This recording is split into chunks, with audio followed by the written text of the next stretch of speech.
গ্রীষ্মের প্রখর দাবদাহকে সাথী করে আমরা পৌঁছে গেছি ছোটনাগপুর মালভূমির কোলে অবস্থিত ঝাড়খণ্ডের ছোট্ট শহর ঘাটশিলাতে। মোট 7টি খণ্ডের মাধ্যমে আমরা ঘুরে দেখব ঘাটশিলা শহর ও শহর সংলগ্ন অন্যান্য সাইট সিন, আর তার সঙ্গেই তোমাদের জানিয়ে দেব আরও অনেক প্রয়োজনীয় তথ্য। তাহলে শুরু করা যাক ঘাটশিলা সিরিজের প্রথম খণ্ড। এই পর্বে আমরা ঘুরে দেখব ঘাটশিলার সূর্য মন্দির এবং রামকৃষ্ণ মঠ ও মিশন। আমরা প্রথমেই যাব ঘাটশিলার সূর্য মন্দির। তারই মাঝে তোমাদের জানিয়ে দিই ঘাটশিলায় আমরা পৌঁছবো কিভাবে।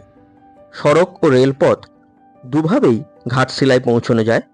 সড়ক পথে কলকাতা থেকে দূরত্ব প্রায় 240 কিমির মতো। সেক্ষেত্রে জাতীয় সড়ক 6, 60, 16, 49 এই জাতীয় সড়কগুলোর ওপর দিয়ে প্রায় 3.5 ঘন্টা 4 ঘন্টার মধ্যেই ঘাটশিলায় পৌঁছানো যায়।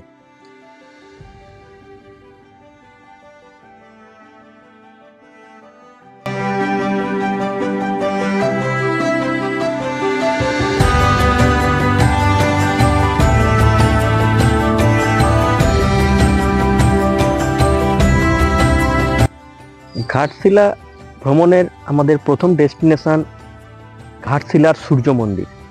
তো এই সূর্য মন্দিরের পাশেই অবস্থিত সুবর্ণরেখা। সুবর্ণরেখার পাশেই রয়েছে এই সূর্য মন্দির, নবনির্মিত সূর্য মন্দির, যেটি ঘাটশিলার পর্যটনের নতুন একটি আকর্ষণ। সেই সূর্য মন্দির আমরা দেখে নেব।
সূর্য মন্দিরের পর আমরা পৌঁছে গেছি ঘাটশিলার রামকৃষ্ণ মঠ ও মিশনে। এই মঠে রাত্রিবাসেরও সুবিধা রয়েছে। সেক্ষেত্রে এই মঠের মূল মন্দিরের ডান পাশে যে অফিস ঘর রয়েছে সেখানে এসে যোগাযোগ করতে হবে। এছাড়া এই মঠে রুম বুক করা যেতে পারে ফোন নম্বর এবং ইমেল করেও। ফোন নম্বর এবং মেল আইডি স্ক্রিনে দিয়ে দিচ্ছি, তোমরা সেগুলি দেখে ফোনে বা মেলে যোগাযোগ করে নিতে পারো। আরেকটি কথা, এই মঠে থাকতে চাইলে অবশ্যই 1 থেকে 1.5 মাস আগে যোগাযোগ করে নিতে হবে। এই মঠের ভিজিটিংয়ের সময় হচ্ছে এপ্রিল থেকে সেপ্টেম্বর অবধি সকাল 6টা থেকে বেলা 12টা এবং বিকেল 4টে থেকে রাত্রি 9টা অবধি। আর অক্টোবর থেকে মার্চ মাস অবধি সকাল 6:30 থেকে বেলা 12টা এবং বিকেল 3:30 থেকে রাত 8:30 অবধি এই মঠ ও মিশন খোলা থাকে।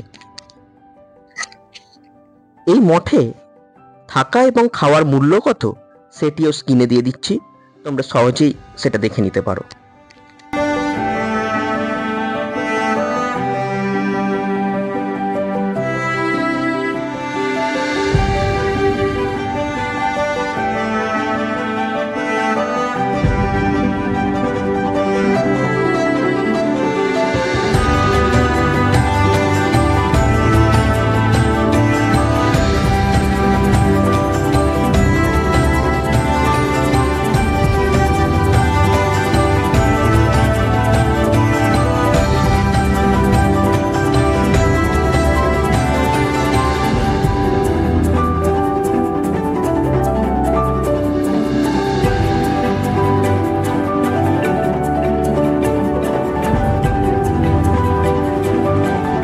আর রেলপথে হাওড়া থেকে ঘাটশিলার দূরত্ব 212 কিলোমিটারের মতো। কোন কোন ট্রেনে ঘাটশিলা পৌঁছানো যাবে তার তালিকা স্ক্রিনে দিয়ে দিচ্ছি, তোমরা সেগুলো দেখলে সহজেই ঘাটশিলায় পৌঁছতে পারবে। তবে সব থেকে কমফোর্টেবল জার্নি আমি সাজেস্ট করব ট্রেনে আসাটাই ঘাটশিলায় সব থেকে সুবিধা হবে।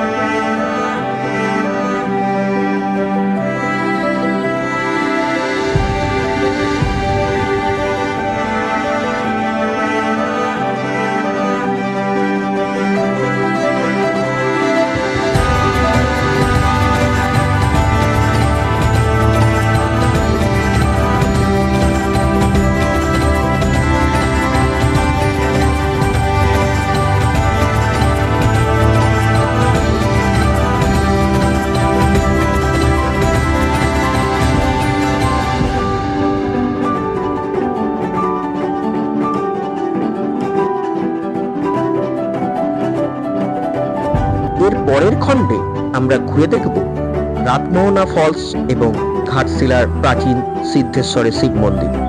ততক্ষণ সঙ্গে থাকো উদয়ন ডায়েরির, আর চ্যানেলে নতুন হলে অবশ্যই চ্যানেলটি সাবস্ক্রাইব করে পাশে থেকো।